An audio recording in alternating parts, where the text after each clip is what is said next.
In late summer of 44 BC, from the harbour town of Velia, Marcus Junius Brutus said farewell to his wife Portia Catonis and his mother Servilia Caepionis.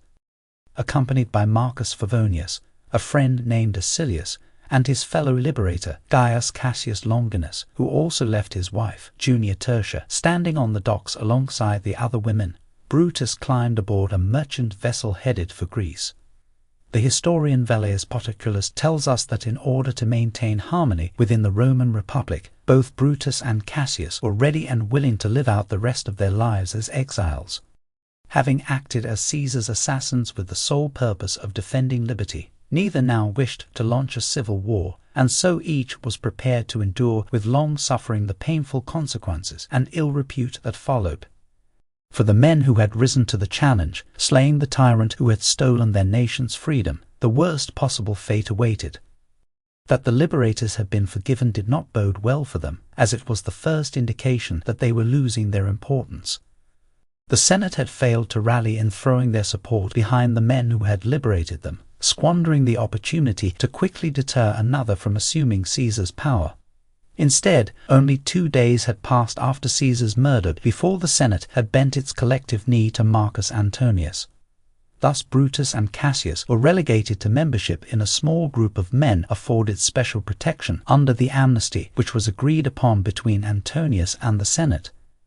Brutus and Cassius, the ringleaders of the plot to kill Caesar, were permitted to continue in their offices as urban and foreign praetors, but were also tasked with cura annoni and governorship of Crete, assigned postings specifically designed to get them out of Rome. With assignments to such demeaning offices, it was obvious that the enemies of Brutus and Cassius were simply not afraid of them, and they were of no further political usefulness to their spineless friends. But when the ship carrying Brutus and Cassius reached Athens, the streets of the city overflowed with cheering citizens. The Athenians, along with the citizens of many other Greek cities, gave all praise and honor to Brutus and Cassius for a courageous deed done in the name of ridding their country of its despot.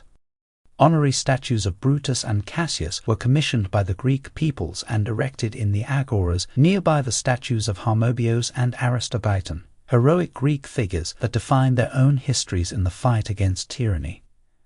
However, in their own home city, Brutus and Cassius were no longer welcome. Brutus, whose family history was synonymous with freedom, and Cassius, who had survived the Battle of Carrhae and afterward defended Rome's eastern border from Parthian invasion, were now deemed persona non grata. Both men had fled their beloved Rome, permitted to do so by Marcus Antonius, who considered them nothing but murderers. Even the Roman Senate, on whose behalf they had intervened with their distasteful deed, now turned against them, preferring to bow and scrape before the militant Marcus Antonius. In Athens, Brutus and Cassius were deluged with the acclamations their own country had withheld from them. Although Cassius did not stay long in Athens and chose to journey to Syria, Brutus chose to stay. His proconsulship of Crete was scheduled to begin in 43 BC. It is likely that Brutus chose to wait in Athens while he evaluated the political posture of the upcoming consuls, Hirtius and Pansa, who might be inclined to allow both men to be recalled to Rome. During his time in Athens, Brutus lived what appeared to be a quiet life of contemplation. Moving in with a friend, he studied with other young Romans who had been sent to Athens to be educated, attending philosophic lectures given by teachers such as Theomestos and Cratybus, a philosopher of the Peripatetic school derived from the teachings of Aristotle. However, despite appearances, Brutus was secretly making plans. During the night of November 28th of the 44 BC year, before marching north to deprive Decimus Junius Brutus of his proconsulship of Cisalpine Gaul, Marcus Antonius called an emergency meeting of the Senate. There, in response to Cicero's first Philippic speech critical of him, Antonius raged against the Senate and the absent Cicero, and then distributed a number of provinces to Caesarian supporters. At this time, Gaius Antonius left to take up his newly appointed province of Macedonia. After hearing of the unprecedented night session in the Senate, Brutus realized he and Cassius were no longer the objects of clemency and would very soon face condemnation and persecution. Among the young students sent to Athens for education was Cicero's eponymously named son. Despite his temporary displeasure with Cicero over reports from Rome that Cicero had engaged Gaius Octavius as an ally, and his confusion as to why Cicero would have urged Octavius to reconcile with Caesar's assassins, Brutus maintained a good relationship with the younger Cicero. In neighboring Macedonia, Brutus's uncle, Quintus Hortensius the Younger, married to his stepfather's sister, was now about to be stripped of the proconsulship appointed to him for a 2-year term by Caesar himself, so that Antonius could install his brother Gaius Antonius in the position. But on December 20th of 44 BC, after Antonius marched for Cisalpine Gaul, Cicero delivered his third Philippic speech to the Senate, ordering the previously appointed governors to hold their provinces against the coming partisans of Antonius. In light of information coming from Rome, Brutus began to take a page from the playbook of Gaius Octavius.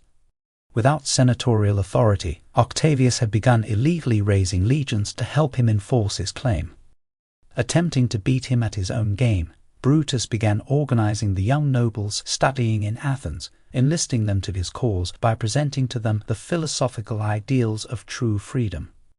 He also sent a friend named Herostratos to Macedonia to mingle with the legions under his uncle's command, hoping to ascertain their loyalty to the original cause of the Pompeians. Having received confirmation of their support, Brutus went to Macedonia, and with the connivance of his uncle, Hortensius the Younger, deprived Gaius Antonius of the province his brother had given him. With both Greece and Macedonia now supporting Brutus, and Gaius Antonius captured, Quintus Hortensius wrote to the Senate to notify them of Brutus's victory. In his 10th Philippic speech, delivered to the Senate in mid-February of 43 BC, Cicero then encouraged the Senate to formally recognize Brutus's governorship of the area, which the Senate confirmed. With Brutus now legally the governor of the area described as the Balkans, he then utilized the office of Cura Annani, which had been granted to him by the Senate and which gave him oversight of Rome's grain supplies, to begin collecting war funds.